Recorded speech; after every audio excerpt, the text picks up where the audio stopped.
Quelle grâce, je dirais, et même quel privilège d'être là. Quel privilège de pouvoir mettre là devant la face de celui qui nous permet d'avoir sa face, de faire réjamber sa face, de faire réjamber sa gloire. Car aucune gloire ne peut paraître si ce n'est sa gloire dans tout ce qu'il a créé.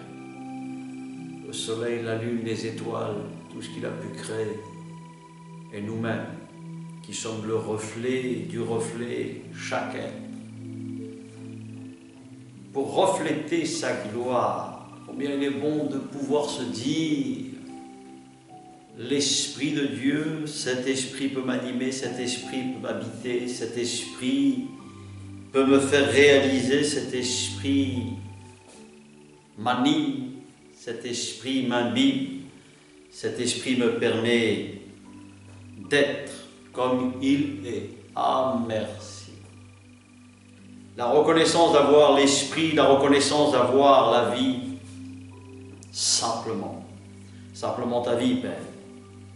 Et nous rappeler, Seigneur, ce que tu as fait pour chacun de nous. À celui qui croit verra ta gloire. C'est celui qui croit. Et nous sommes là pour croire, nous sommes là pour ceux qui cherchent. Nous sommes là pour ceux qui ont un désir ardent de connaître la vérité affranchit, la vérité libère. Il est le libérateur et nous savons que chacun peut trouver la liberté dans ce libérateur. Vivre dans la liberté de connaître ce qui nous libère de nous-mêmes, parce qu'il faut que nous soyons libérés de nous-mêmes. Et qu'est-ce qui fait qu'en fait, je suis séparé de Dieu? Et qu'est-ce qui fait que je comprends ces choses? C'est que la parole de Dieu convainc, la parole de Dieu me permet de réaliser, de centrer vraiment la réalité de ce qu'est l'esprit de la parole. L'esprit qui me permet d'entrevoir qui il est. Et en fait, c'est quand j'ouvre le cœur, c'est quand en fait je réalise au fond de mon lit, où je réalise simplement à travers chaque épreuve, chaque difficulté, où tout ce qui peut arriver me permet à un moment donné de me poser des questions. Et me poser cette question est fondamentale. Pourquoi j'existe? À quoi je sers? Et quel est ce dessein en fait de l'humanité, de ce que nous pouvons être chacun de nous et l'utilité de ce dessein. Alors je vais exprimer à travers ce jour que Dieu, notre Dieu, le Dieu de chaque être, nous permet vraiment de savoir pourquoi j'existe.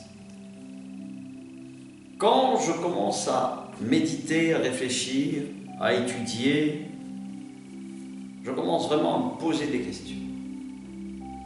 Quand je commence vraiment à chercher ce qui me permet d'être, comme il est écrit, la pensée de l'éternité.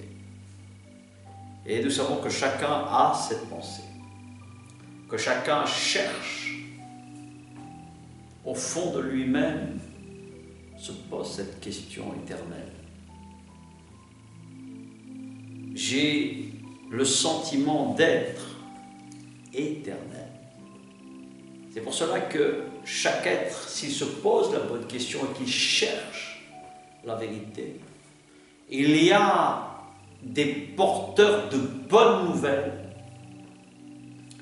où nous entendons cette nouvelle de ce que Dieu a fait, de cette réalité de ce Dieu incarné, de ce Dieu qui s'est fait homme, de ce Dieu que l'on appelle celui qui sauve, celui qui est le sauveur de l'humanité. la source de salut. La source qui me permet vraiment de dire, par lequel ces paroles me poussent à exclamer cette pensée d'éternité. Et ce jour est comme un jour dans lequel nous pouvons trouver chaque verset, dans chaque parole, si nous croyons que la Bible est la parole de Dieu, si nous croyons vraiment que cette parole est faite pour nous transformer, pour nous libérer en fait, et dans lequel nous trouvons la vérité. Si nous savons qu'elle est vraiment la parole incarnée, la parole qui est la vérité. Et on va ouvrir à travers un passage dans Jean, et on va vraiment le méditer. Jean est le livre, celui qui révèle vraiment Dieu. Il est intéressant vraiment de se dire et de poser cette question à Dieu et de parler avec Dieu. Nous allons voir tout de suite dans Jean chapitre, au lieu du chapitre 6, je vais dire plutôt chapitre 7. Et nous allons vraiment aller en profondeur avec lui. Nous allons rentrer en apnée de la parole de Dieu. Et cela va nous permettre vraiment de méditer, de réfléchir. Donc chapitre 7, Dieu parle à travers Jean. Et l'explication est donnée à travers l'Esprit de Dieu, à travers Jean. Après cela, Jésus continua de parcourir la Galilée. Il ne voulait pas séjourner en Judée car les Juifs cherchaient à le faire mourir, les gens de son peuple. Or, la fête juive des tentes, des tabernacles, c'est une fête de Dieu, était proche. Ses frères lui dirent, « Pars d'ici et va en Judée, afin que tes disciples voient aussi ce que tu fais. Personne n'agit en secret s'il cherche à être connu. Puisque tu fais ce genre de choses, montre-toi au monde. » En effet, ses frères non plus ne croyaient pas en lui. Jésus leur dit, « Le moment n'est pas encore venu pour moi, tandis que pour vous, c'est toujours le bon moment. » Nous voyons que Dieu nous dit dans cette parole, comme aujourd'hui, c'est le moment d'entendre. C'est le moment de s'arrêter et d'écouter ce que Dieu nous explique au travers des Saintes Écritures. Ce que Dieu veut nous expliquer si nous croyons bien sûr à cette parole. Si nous cherchons la réalité de la pensée d'éternité, de la pensée de Dieu, de ce qu'il pense et de ce qu'il explique. Dieu s'est incarné, Dieu s'est montré, Dieu s'est révélé, Dieu a manifesté une gloire bien au-delà de ce qu'on peut imaginer. Et c'est pour ça que chaque verset de l'Écriture, car Dieu a tant aimé l'humain, tant aimé chacun de nous, toi et moi. Et quand nous comprenons l'amour, quand nous comprenons vraiment tomber amoureux de Dieu, tomber vraiment en extase, tomber dans cet état amoureux, nous pousse à une révélation qui nous permet de rentrer en nous-mêmes de cette recherche d'éternité. Et la recherche d'éternité est en nous, puisque le livre, les livres, dans tous les contenus des livres de Dieu, Dieu dit bien, a mis cette pensée d'éternité en chacun, en chaque être. pour que nous puissions exprimer, sortir, exclamer la profondeur de chercher Dieu. Et nous trouvons Dieu à travers toute la création, à travers tout ce qu'il a créé. C'est pour cette raison que c'est toujours le bon moment quand nous entendons ou quand nous nous asseyons et que nous restons bouche bée devant toute la création merveilleuse. Nous savons que cela inspire chacun, tantôt d'une manière, tantôt d'une autre, et nous comprenons que quand nous sommes inspirés à travers la création, c'est Dieu, parce que Dieu est créateur, Dieu est maître, créateur, et nous comprenons que nous ne sommes que simplement des prototypes faits d'argile, nous ne sommes que simplement des prototypes faits de la poussière de la terre, de la glaise de la terre, et on comprend que la glaise de la terre, en fait, la matière, n'est que simplement le retour à ce qu'il est destiné.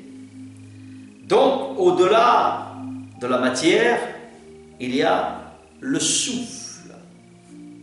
La matière rattachée à ce qui est vivant, comme tout être vivant qui vit sur cette terre, nous comprenons qu'il y a des instincts, il y a des émotions, il y a des sens, dans tous les sens du terme, dans les 5 sens, et cela reste la matière. Donc pour déterminer la différence, ce que Dieu va nous expliquer à travers cette parole, et nous voyons très bien que personne, comme il dit, n'agit en secret s'il cherche à être connu. Alors bien sûr, dans ce que nous voyons, chacun cherche à être connu et reconnu. Et en fait, quand nous regardons et vraiment que nous contemplons toute la création, nous n'avons pas besoin de dire c'est une étoile. L'étoile est évidente comme le soleil est évident, comme un arbre est évident, comme tout être est évident. Et nous comprenons que quand l'Écriture nous explique que les choses qu'il fait, nous n'avons même pas besoin de dire il faut un miracle, car nous sommes un miracle de Dieu. Nous ne sommes rien d'autre que ce qu'il y a de plus extraordinaire, qui est le reflet de Dieu, qui est cette part d'incarnation de Dieu par l'Esprit de Dieu. Bien évidemment que quand on regarde toutes ces horreurs et toutes ces abominations qui sont contre le reflet et l'image de Dieu, bien sûr, on se dit mais où est Dieu? Mais c'est parce que Dieu avait destiné donc cette coupure qui avait eu lieu il y a des siècles et des siècles en arrière, à travers, et nous savons très bien, cet arrêt, cette séparation entre l'Esprit de Dieu et cet esprit indépendant, cet esprit qui est divisé, cet esprit qui nous divise, qui nous éloigne, et qui fait que Dieu est bien loin de ce que l'on peut imaginer quand nous n'avons pas cet esprit, quand nous ne sommes pas habités par cet esprit.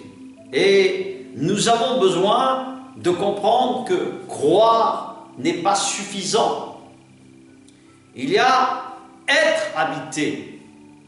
Et dans ce chapitre 7, il y a un sens à une fête bien précise de Dieu, qui est la fête des tentes. Et cette fête nous fait réaliser que nous sommes un tabernacle de Dieu nous sommes simplement un réceptacle et faites des tentes a une signification comme résider à l'intérieur de nous-mêmes et qui ramène à cette pensée, bien sûr, éternelle. Parce que chaque être, quand il arrive à un certain état de conscience, va, bien sûr, réaliser une forme de se croire ou de se dire être éternel. Et pour être, et pour comprendre le Dieu d'éternité, l'ancien des jours, celui qui nous a créés, celui qui a dit « Je fais ou nous faisons l'homme, les êtres humains à notre image ». C'est simplement son reflet, c'est une gloire de lui-même. C'est pour cela qu'en fait, nous n'avons pas besoin de dire ou de se dire « Je suis un homme, je suis une femme ». Nous sommes le reflet simplement de celui qui est. Donc, dans celui qui est, il y a l'esprit, l'image d'un caractère, d'une nature et d'un état d'esprit dans lequel il y a tout à l'intérieur. Cet esprit nous pousse bien sûr à réfléchir par rapport à la tente que nous sommes, le tabernacle que nous sommes. Et cela, bien sûr, nous permet de réaliser, mais en fait, je me sens limité. Je me sens dans un corps, dans un tabernacle, plus exactement, limité.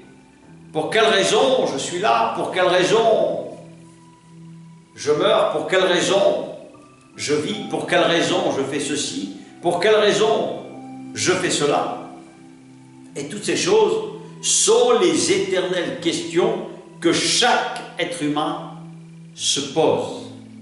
Alors, si nous prenons vraiment la peine et le temps de se poser, de s'asseoir avec le Maître et d'écouter le Maître à travers son esprit qui nous explique, quand il dit au passage 7, verset 7, « Le monde ne peut pas vous détester, tandis que moi, il me déteste parce que je témoigne à son sujet que sa manière d'agir est mauvaise. » Verset 8, « Montez donc à cette fête. Quant à moi, je n'y monte pas encore, parce que le moment n'est pas encore arrivé pour moi. » Après leur avoir dit cela, il resta en Galilée. Donc nous voyons que Dieu, Christ, Jésus, l'Esprit de Dieu, dit: le monde ne peut pas vous détester, tandis que moi, il me déteste.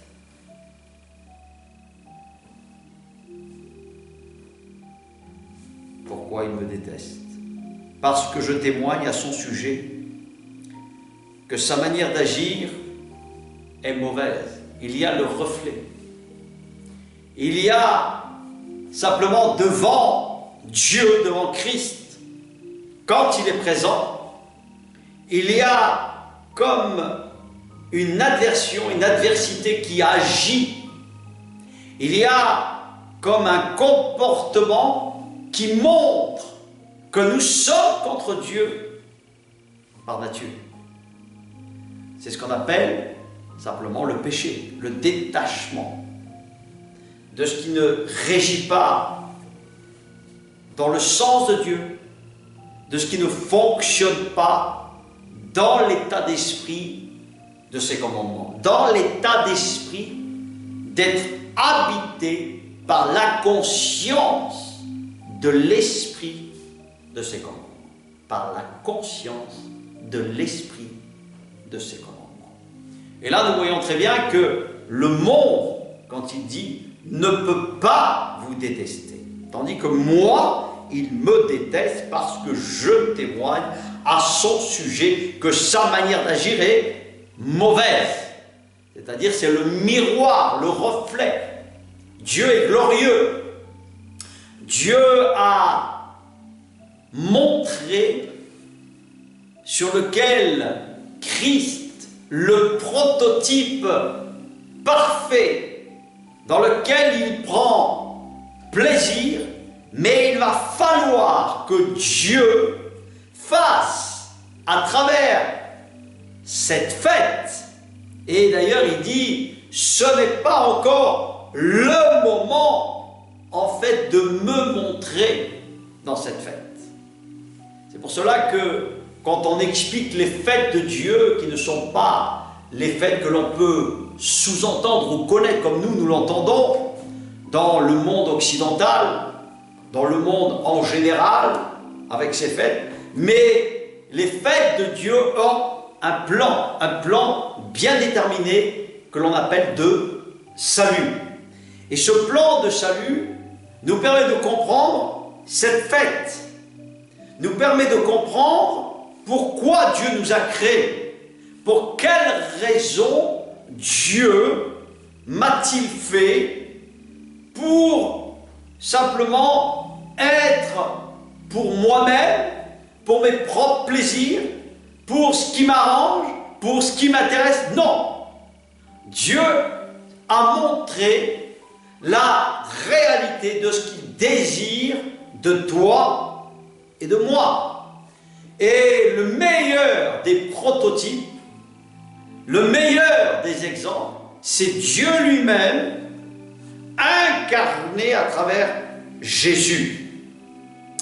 Et c'est pour cette raison que le salut s'explique et se comprend parfaitement à travers la personne de Jésus-Christ, qui est vraiment celui que l'on doit aimer, celui que l'on doit suivre, celui qui nous comprend, celui qui nous a créés, celui qui nous permet de réaliser le sens de cette fête, que lui-même se soumet à sa fête, que lui-même se soumet à l'ordre de son ordre, au sens de son sens, à tout ce qu'il a créé. Et c'est pour cette raison que Dieu, il dit à sa créature, il dit à chacun de nous, à ses bien-aimés, voici le salut, voici l'agneau de Dieu, voici celui en quel et dans lequel je prends plaisir. Donc, si nous comprenons le sens de cette fête, si nous comprenons le sens de l'éternité, de celui qui est l'ancien des jours, de celui qui nous permet de comprendre notre mauvaise attitude, notre mauvaise conduite.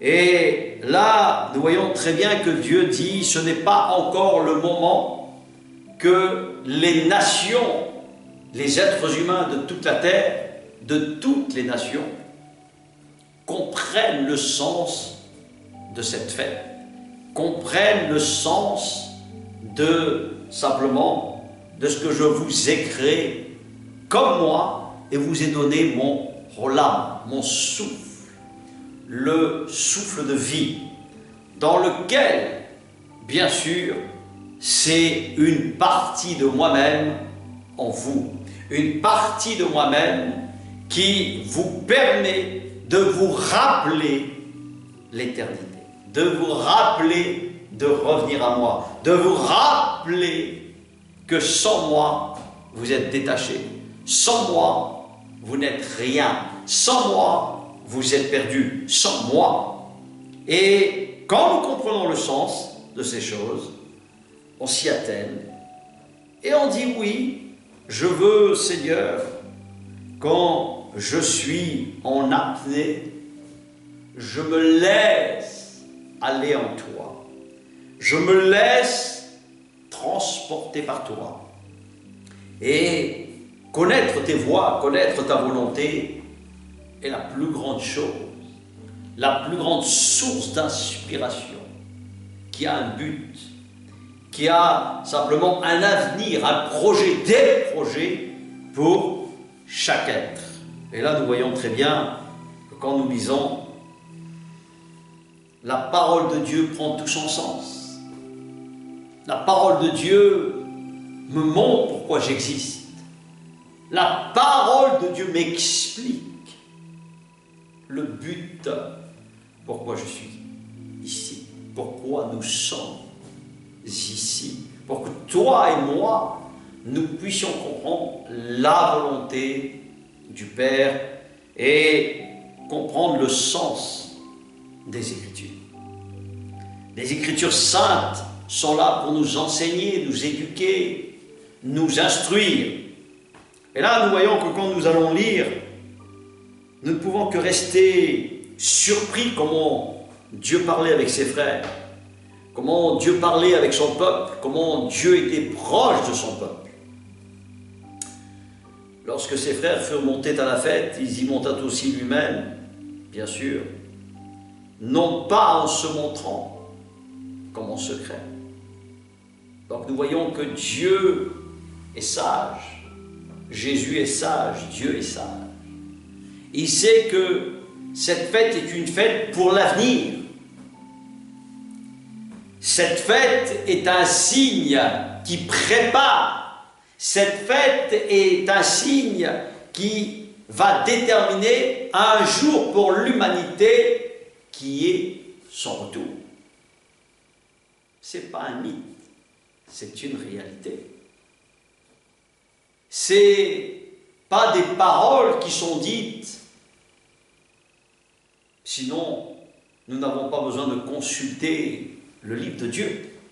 Nous n'avons pas besoin de regarder et de passer notre temps à essayer de dire les choses pour dire les choses. Perdre notre temps pour en parler. Non, c'est une réalité. Et cette réalité de cette fête qui est un retour de Jésus, de Dieu. Donc là, pour le moment, il en est à cette période, à la période de ce que l'on appelle cruciale pour l'humanité, ce que l'on appelle le salut qui est sauvé. Une démonstration et de montrer la possibilité à travers certains êtres humains de montrer la voie de salut, d'expliquer la voie de salut, de préparer le retour du Seigneur, comme Jean-Baptiste préparait. Et ensuite nous voyons comment Jean-Baptiste appelait la repentance, comment Jean-Baptiste interpellait, et nous voyons qu'à partir de là, il dit « voici ». Et nous voyons la relation et nous voyons le contact rétabli, nous voyons deux êtres qui reconnaissent le même état d'esprit, le même état de l'état de ce qui est écrit du gouvernement du royaume de Dieu qui bientôt viendra sur la terre. Donc nous savons que chaque être humain aspire à ce que l'on appelle la shalom, la paix qui nous surpasse, qui nous dépasse. Et la raison, nous devons bien la connaître parce que nous l'avons à l'intérieur de ces 66 livres. Nous avons toute la révélation prophétique de toute une partie des prophéties des Écritures qui sont déjà pour la plupart accomplies et dans lesquelles encore sont à venir à s'accomplir. Et là nous voyons que cette fête particulière a une symbolique importante dans lequel Dieu dit ce n'est pas encore le moment de cette fête pour révéler à mes tabernacles, révéler à toute l'humanité, bien sûr, une chose très importante, le gouvernement de Dieu sur la terre. Et en fait, ce que craint le Satan, le diable, c'est ça. Il sait qu'il lui reste très peu de temps. Et tout ce que nous voyons sous nos yeux n'est que le portrait gâché de celui qui divise, de celui qui tue, de celui qui viole, de celui qui ment, de celui qui spolie, de celui dans lequel nous voyons sous nos yeux toutes ces atrocités. C'est pour cette raison que Christ, notre Dieu, notre Sauveur, notre prototype, celui que nous devons adorer et élever pour se préparer, dire « Oh, viens Seigneur, jusqu'à quand? Jusqu'à quand tarderas-tu? Jusqu'à quand ?» Ça doit être notre soupir. Et nous savons que si l'humanité, chaque être, au fond de lui, soupire cette prière, soupire cette réalité de prière, il ne fait que simplement avancer le royaume de Dieu, le retour de Dieu, le retour de Christ sur terre. Ce gémissement, nous devons l'avoir quand nous sommes engagés avec Dieu. Ce gémissement à l'intérieur de nous-mêmes ne peut que simplement se rapporter à deux choses importantes dans la vie de chaque être humain. C'est l'amour et le pardon. Pourquoi l'amour et le pardon?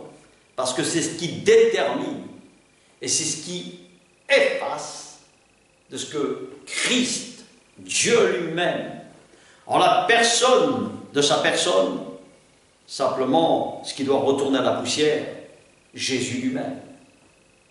Et nous voyons très bien que l'Esprit Saint, l'Esprit de Dieu, est là pour nous expliquer ses fêtes, son salut, son plan, dans lequel nous attendons impatiemment ce retour.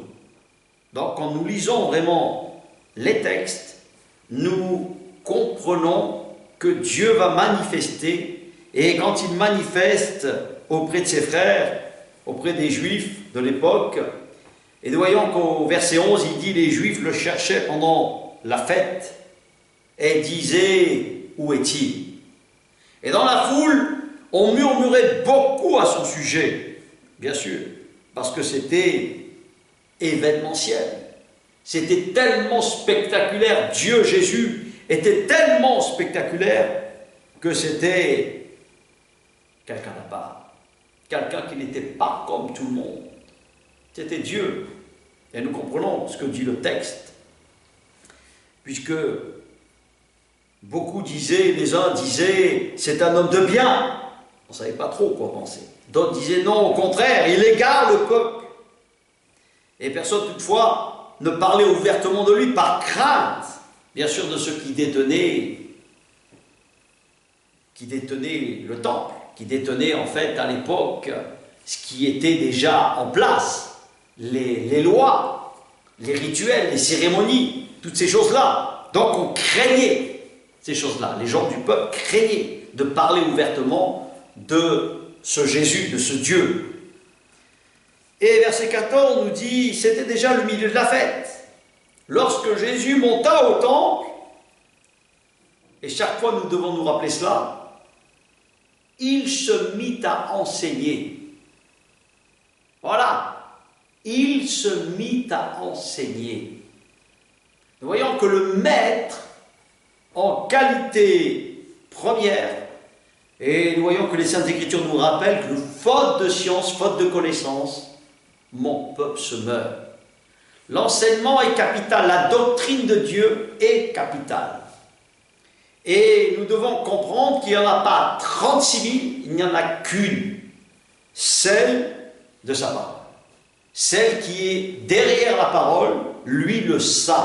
La page est blanche, l'écriture est sombre, et nous voyons que le noir et le blanc peut, et au travers de celui qui est blanc, cette description que je donne est simplement pour dire il n'y a que Dieu qui révèle l'auteur même de cette parole, l'auteur même de ce qu'il enseigne, de l'auteur de celui qu'il donne à ces réceptacles, à ces tabernacles, le sens de la parole, et qu'il enseigne et qu'il donne à ses serviteurs les prophètes le sens de ces paroles, le sens de ses enseignements, le sens de ses fêtes, le sens, parce que tout a un sens quand vraiment nous sommes en apnée avec Dieu, c'est-à-dire me taire et laisser parler Dieu. Et ça, c'est quelque chose qui est important.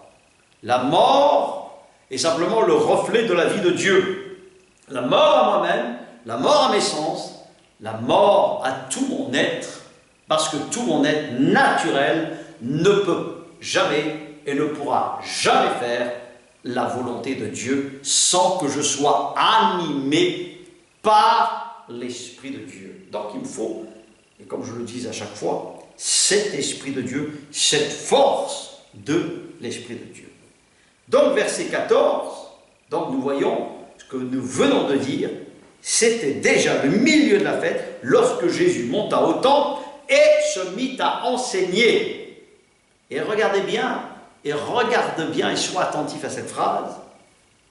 Comment, et là, c'est tellement spectaculaire que les érudits de l'époque, les pharisiens de l'époque, ceux qui avaient cette connaissance de ces livres, étaient bouche bée, étaient totalement les bras branlants et estomaqués d'entendre cet homme parler.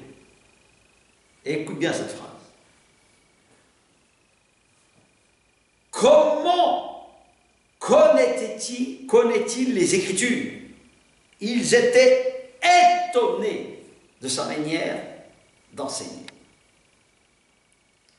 Et Jésus leur répond, mon enseignement, fabuleux d'entendre ça, ne vient pas de moi, mais de celui qui m'a envoyé. Vous voyez, et tu vois, et c'est ça en fait qui est très important et qui est capital dans l'Écriture, le Verbe incarné, le Verbe qui s'incarne, Dieu le Père et Dieu lui-même par le Verbe. C'est pour ça que quand on dit Fils, ce n'est pas tellement adapté, on va dire le Verbe, c'est le Verbe adapté. Et Dieu le Verbe, c'est celui qui s'auto-suffit, c'est celui qui s'auto-enfante, celui qui ne se contredit pas dans le Verbe de celui qui m'a envoyé. Verset 17. Si quelqu'un veut faire la volonté de Dieu, si quelqu'un veut faire la volonté de Dieu, dans cette pensée d'éternité, dans cette pensée éternelle, nous voyons très bien qu'il dit, il saura si mon enseignement vient de Dieu ou si je parle de ma propre initiative. Un serviteur de Dieu, un homme qui sert Dieu, est-ce qu'il sert de sa propre initiative ou est-ce qu'il sert Dieu selon l'ordre établi de sa volonté et qui correspond à cette parole? Est-ce qu'il connaît les Écritures? Est-ce qu'il a vraiment compris qu'en face, il y a des gens qui ont étudié, qui savent et qui connaissent, et quand en fait ces personnes-là voient la parole pratique, voient cet homme, Jésus, Dieu, époustouflé et disant, mais qui lui a enseigné les Écritures? Comment connaît-il toutes ces paroles? Ça ne peut être que le Verbe lui-même. Ça ne peut pas être autre chose que le Verbe. Et là, nous sommes tous ébahis d'entendre ou d'entendre ces serviteurs les prophètes, ces serviteurs les apôtres, ces serviteurs vraiment qui sont là et qui vivent cette incarnation montrant la voix de Dieu, qui est non de leur propre initiative, mais de Dieu, de sa volonté. Et sa volonté, c'est lui qui choisit, qui place et qui met en place et qui fait mouvoir le Verbe au travers de ses serviteurs et de ses servants. Toute l'Écriture est ainsi. Donc nous voyons verset 18, celui qui parle de sa propre initiative cherche, voilà, sa propre gloire. Mais si quelqu'un cherche la gloire de celui qui l'a envoyé, celui-là est vrai et il n'y a pas en lui d'injustice. Pourquoi? Parce que nous comprenons que la gloire de Dieu n'est pas la gloire de l'homme, et encore moins celle du diable. Parce que quand c'est la gloire de l'homme, il y a une gloire qui est du diable, qui est associée au diable. Parce que par nature, nous sommes fils et filles du diable, selon la chair et le sang. Tout cela ne peut pas hériter du royaume de Dieu. C'est pour cette raison que être né de Dieu, c'est déjà recevoir cette pensée d'éternité. Et cette pensée d'éternité nous pousse vraiment à se dire pourquoi je suis là, à quoi je sers et où je vais. Ce sont des questions existentielles que chaque être a et dans lesquelles on ne peut pas passer à côté. C'est pour cette raison que vraiment, quand je cherche vraiment la vérité, quand je cherche vraiment ce qui est saint, vous savez, et tu sais, Dieu nous connaît, Dieu sait. Quand il nous met au monde, il sait comment nous sommes faits. Il sait que nous sommes détachés de lui. Il sait. Et c'est pour cette raison qu'il nous pousse à travers les épreuves, qu'il permet les épreuves quand il dit « Rien n'arrive sans même que moi je le permets. » Rien.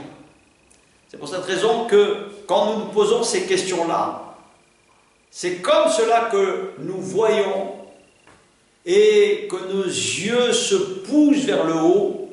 Et quand elles se poussent vers le haut, il y a une exclamation de cette pensée, une exclamation d'éternité en nous pour nous ramener à celui qui nous a créés.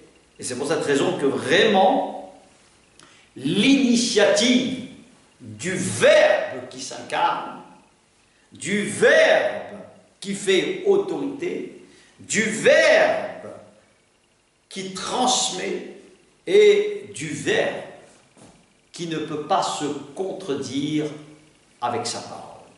C'est pour cette raison que cette parole ne change pas, elle ne varie pas, elle est éternelle. Elle était ce qu'elle était hier, elle est ce qu'elle est aujourd'hui et elle est ce qu'elle est pour l'éternité, à jamais. C'est pour ça que quand nous avons la même pensée d'éternité, la même pensée dans l'esprit de ses commandements, la même pensée dans l'esprit de l'avenir, quand nous avons la même pensée de la sainteté, quand nous avons la même pensée d'alimenter toutes ces choses qui nous permettent de pratiquer ces choses. Et là, le maître continue, verset 19, il dit « Moïse, ne vous a-t-il pas donné la loi ? Or, aucun de vous ne la met en pratique. » Il parle à son peuple encore une fois. « Pourquoi cherchez-vous à me faire mourir? Parce que vous savez que je suis en train de vous montrer que vos œuvres sont mauvaises. Mais je ne suis pas là pour cette fête. Et nous savons qu'à l'époque, les frères juifs attendaient le Messie, attendaient un libérateur, parce qu'ils étaient sous le joug romain. Et nous savons très bien que ce n'était pas le temps. C'était le temps de la Pâque. Le temps, il était là. Il était simplement pour lancer et donner cet esprit à ceux qui sont appelés, à ceux qui sont élus, à ceux et à celles, bien sûr, qui sont les premiers-nés de Jésus, les premiers-nés de frères et de sœurs de Jésus-Christ, de son Église, de sa véritable Église. Et c'est pour cette raison que, quand nous lisons le texte dans sa globalité, nous voyons très bien qu'il y a une chose qui est très importante. Je ne peux pas faire ça par ma propre initiative, mais par celui qui m'envoie, par celui qui s'incarne, par celui qui s'appelle le Verbe, comme on le dit, le Fils, et par l'esprit de sa force, car Dieu est capable de changer en un tour de main les êtres humains comme il le veut et comme il l'entend. C'est ce qui se passera lors de cette fête extraordinaire qui est la fête des temps pour toutes les nations. Nous devons vraiment réaliser la profondeur des Écritures quand nous sommes vraiment en apnée, bien en profondeur, à l'intérieur, pour puiser la fierté, la force du Verbe incarné, pour se laisser porter par la parole, se laisser enseigner par la parole. Donc, or, comme il est écrit, verset 20, la foule répond, tu as, pour la plupart, et nous voyons très bien, un démon. Qui cherche à te faire mourir? Tu es paranoïaque. Jésus répondit, pour une seule œuvre que j'ai faite, vous êtes tous étonnés. Moïse vous a donné la circoncision qui ne vient du reste, pas de lui, mais des patriarches. Et vous circoncisez un homme le jour du sabbat. Si, pour respecter la loi de Moïse, un homme reçoit la circoncision le jour du sabbat, pourquoi vous irritez-vous contre moi parce que j'ai guéri un homme tout entier le jour du sabbat? Regardez ce que vous faites. Vous péchez sans savoir. Vous faites des choses vous-même dans lesquelles vous ne mettez pas en pratique ce que je vous demande, moi, Christ, moi, Dieu. Et en fait, vous me jugez parce que j'ai guéri un homme le jour de mon jour, le jour que j'ai créé, le jour que j'ai sanctifié, le jour que j'ai appelé 3 fois saint. Ouais, voilà comment Dieu parle. Ne jugez pas d'après l'apparence, mais portez un jugement juste. Soyez avec du discernement. Regardez, est-ce que je fais du mal en guérissant ce jour-là? Dieu explique toutes ces choses parce que on le faisait, et comme on continue encore aujourd'hui, ceux qui prétendent connaître, les pharisiens nouveaux, les pharisiens modernes, on va dire, tous ceux qui prétendent connaître la théologie de Dieu, prétendent avoir une certaine connaissance des choses de Dieu, mais en fait, ils ne réalisent pas la profondeur d'avoir l'Esprit de Dieu, d'avoir cet esprit qui nous permet vraiment d'être un futur fils ou fille de Dieu. C'est appelé, c'est élu que nous pouvons être comme ne pas l'être. Il faut comprendre ces choses et vraiment les réaliser. Verset 25, quelques habitants de Jérusalem disaient, n'est-ce pas celui qui le cherche à faire mourir? Le voici qu'il parle librement et ils ne lui disent rien. Est-ce que les chefs auraient vraiment reconnu qu'il est le Messie? Ils étaient tellement départagés. Entre eux, c'est normal. Il y en avait qui étaient pour lui, il y en avait qui étaient contre lui. Il y avait un tel tumulte Et en même temps, il y avait des bouches bées devant le Verbe incarné. Car on était hésitant quand on entendait cet enseignement qui n'était pas naturel, un enseignement tellement surnaturel, un enseignement qui dépasse l'entendement, mais qui n'était pas un enseignement que faisaient les scribes et les pharisiens de l'époque.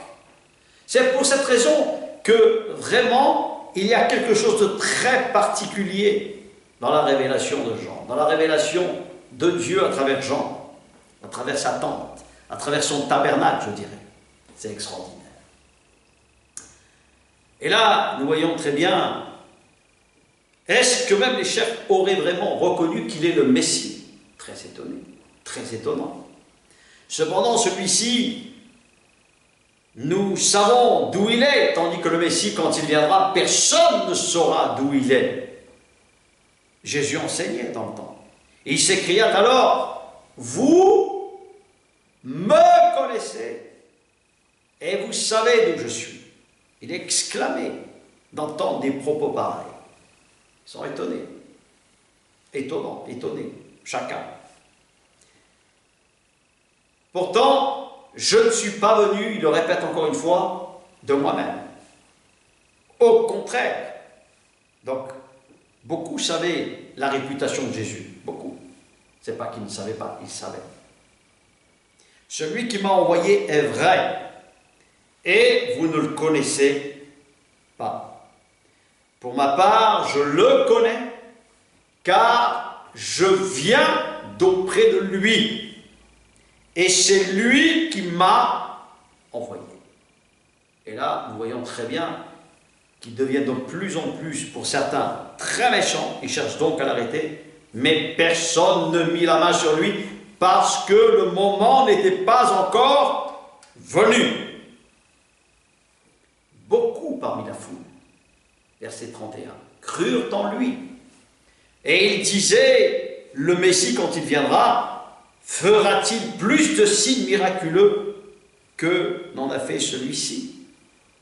Les pharisiens entendirent la foule murmurer ses propos à son sujet. Alors les chefs des prêtres et les pharisiens envoyèrent des gardes pour l'arrêter. On ne pouvait plus entendre ce message. La pensée de Dieu, le Verbe de Dieu, c'était pour certains irritable. C'était le diable à travers ces personnes qui étaient irrités. Mais ils devaient, et ils se devaient. Mais nous savons que le temps de Dieu arrive à son terme quand Dieu le décide.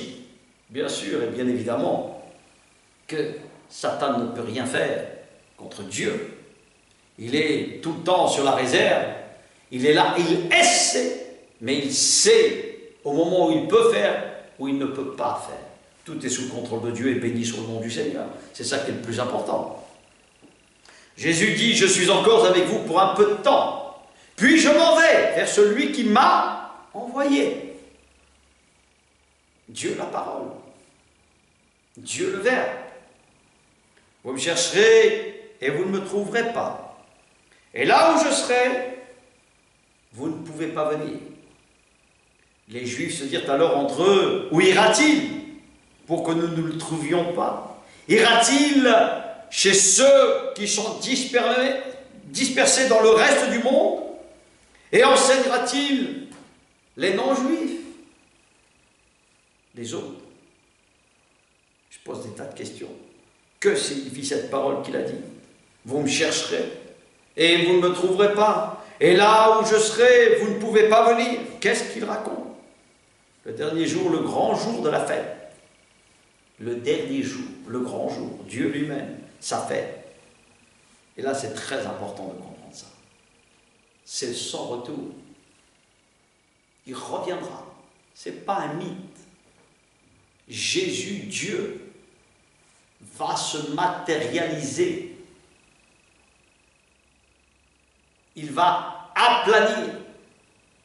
Et toutes les nations le verront, toutes les tentes, tous les tabernacles, toutes ces nations qui gouvernent par eux-mêmes, qui font par eux-mêmes, qui ont leur propre fête, qui ont leur propre culture, tout cela sera fini. Tout cela tombera en lambeaux devant le Saint des Saints, devant celui qui viendra avec son gouvernement, qui viendra avec ses ministres, qui gouverneront avec lui. Regarde ce qu'il dit, et ça c'est très important. Le dernier jour, le grand jour de la fête, Jésus debout s'écria, « Si quelqu'un a soif, qu'il vienne à moi et qu'il boive. Celui qui croit en moi, des fleuves d'eau vive couleront de lui, comme l'a dit l'Écriture. » Il dit cela à propos de l'Esprit que devaient recevoir ceux qui croient en lui. Ça, c'est encore un avant-goût de ce qui précède la Pâque, c'est-à-dire, après les pains sans levain, il y a automatiquement la Pentecôte. Et là, nous voyons très bien que cette Pentecôte est son esprit. Être animé par cet esprit, par l'esprit d'éternité, par l'esprit qui s'appelle la pensée de Dieu d'éternité en éternité. C'est pour cette raison que là, cet esprit a celui qui veut le recevoir, à celui qui se sent appelé, à celui qui se sent élu, qui va préparer pour le futur, pour cette fête qui n'est pas encore arrivée, mais qui est en préparation, dans lequel je me prépare pour y entrer. Et c'est très important de le comprendre. Nous avons besoin de vraiment réaliser qu'est-ce que veut dire ces choses. Et au fur et à mesure, je les explique, puisque Dieu explique à travers son réceptacle, à travers le service de Dieu, à travers celui qui doit être au service de Dieu, c'est-à-dire ma nature.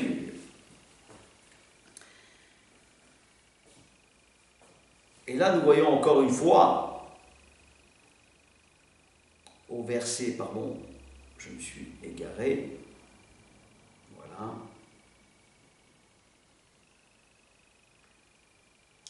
Verset 29, pour ma part, donc je le connais car je viens d'auprès de lui, et c'est bien sûr de lui, par lui qui m'a envoyé. Il cherchait donc à l'arrêter, mais personne ne pouvait mettre sa main sur lui. Donc je l'ai lu ça. Hop.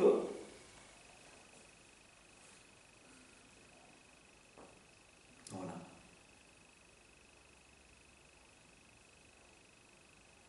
Verset 40.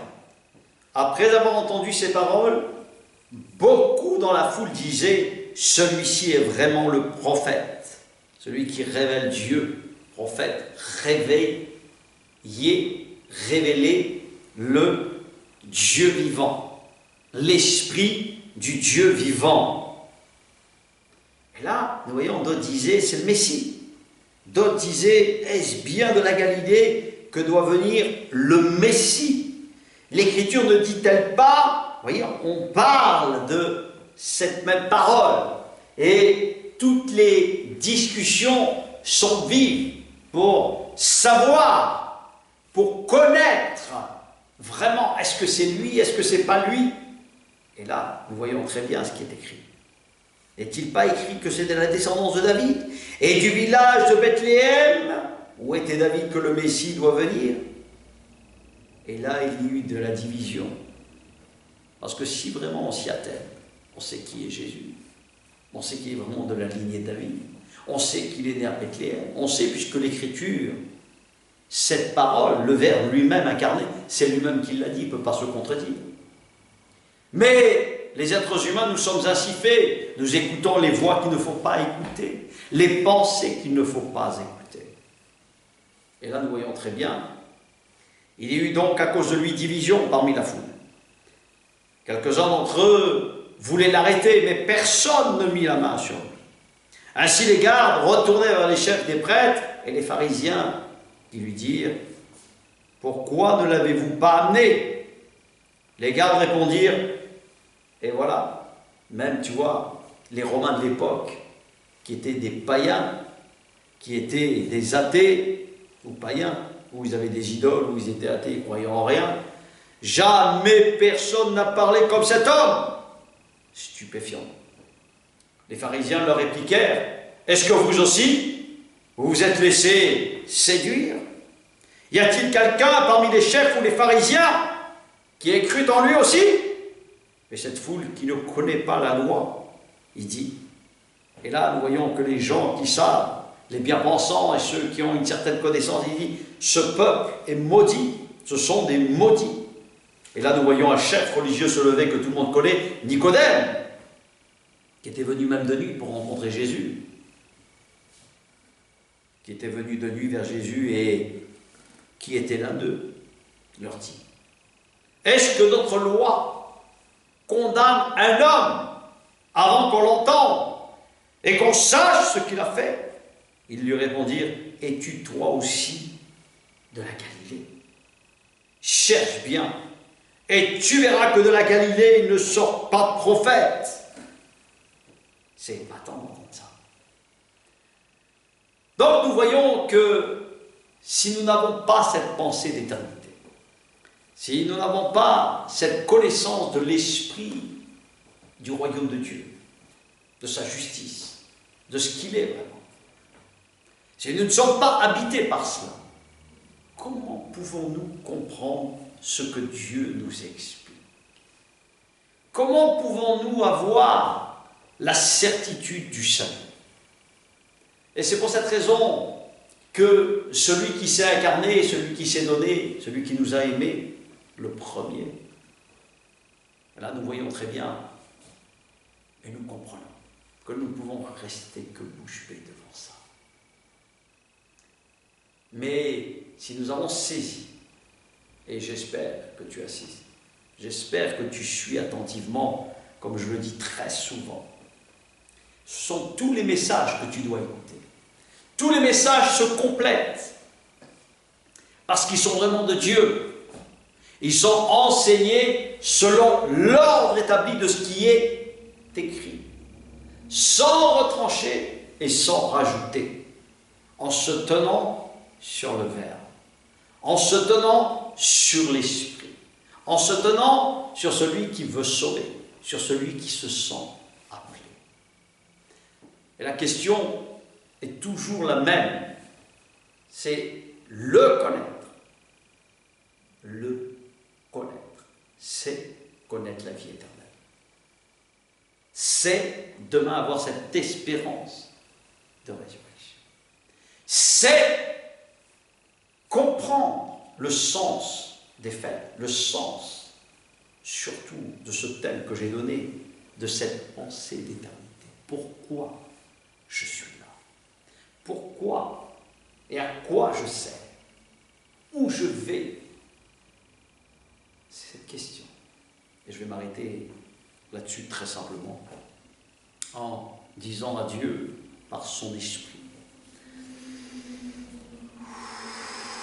de souffler pour ouvrir l'intelligence et de permettre que tu le connaisses.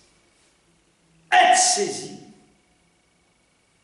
pour qu'il ouvre les yeux, qu'il nous ouvre les yeux à avoir la compréhension. Loué soit le nom du Seigneur. Amen, Amen et Amen.